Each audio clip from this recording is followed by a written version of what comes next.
In this video, we'll be looking at another famous visualization. This one was used to depict France's Russian campaign in 1812. So by the end of this video, you should be able to explain why the data visualization of Napoleon's Russian campaign in 1812 is considered so effective. Charles Joseph Minot created this figure in 1869.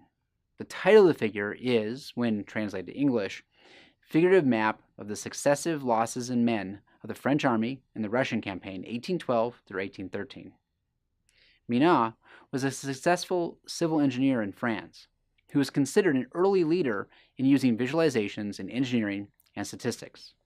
He is most well known for creating this figure which charted that Russian campaign. In orange, you have the French army as it advanced from the crossing of the Niemen River towards Moscow. In black, you have the French army in retreat. The width of the line depicts the size of the army.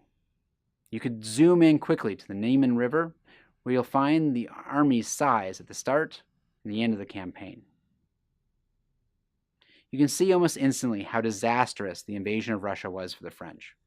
They started with around 450,000 troops, although some estimates are actually higher, and they ended with barely 10,000. So how were those losses suffered? Let's briefly talk through this campaign using the figure. So first, what started all this? In 1812, Russia, under Tsar Alexander I, had been blockading British goods as allies of France. They were blockading British goods under Napoleon's edict that barred trade with England. However, the banning of trade with England was having a disastrous effect on the Russian economy, so Russia decided to end its participation in the embargo. Napoleon, after negotiations with Russia to restore the embargo failed, began his campaign to invade Russia in 1812. The plan was to attack the smaller Russian army near the Russian border, crush it in battle, and end the war. That was the plan. However, the Russian army refused to engage Napoleon's huge army in direct battle. As the Russian army fled back to Moscow, they would destroy the countryside, causing the French army to fall short on supplies. You can see that in the highlighted region of this figure here. In addition, Russian Cossacks would perform small hit-and-run attacks on the French army, both killing troops and also lowering morale. Without engaging in any battle, the French army was suffering huge losses, mostly due to sickness and desertion.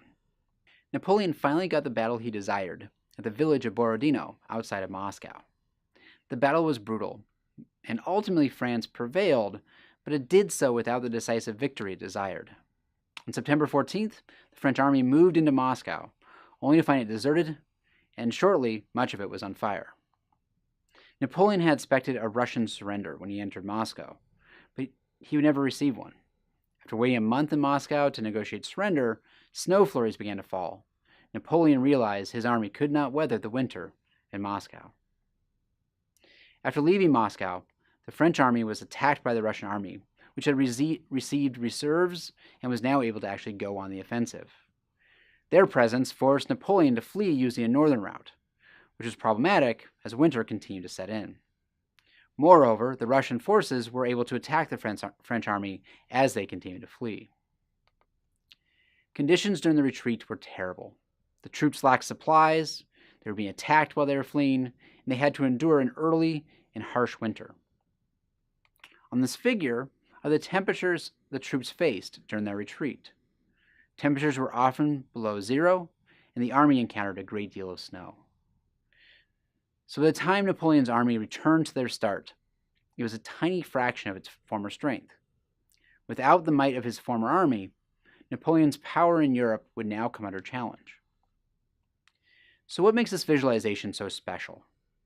Most notably, it has 6 types of data all being visualized, which we've discussed. We have the latitude and the longitude for the armies. We have the direction the army was traveling, the size of the army, the distance the army traveled, and the temperature the army faced during their retreat.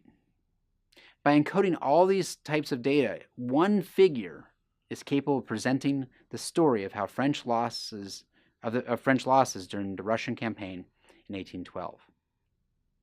To conclude, I want to acknowledge some of the key sources I used when assembling this video. Thank you to Jesse Greenspan, The Economist, and PBS for their excellent articles on the Russian campaign of 1812. I encourage you to explore these articles more if you wish to learn more.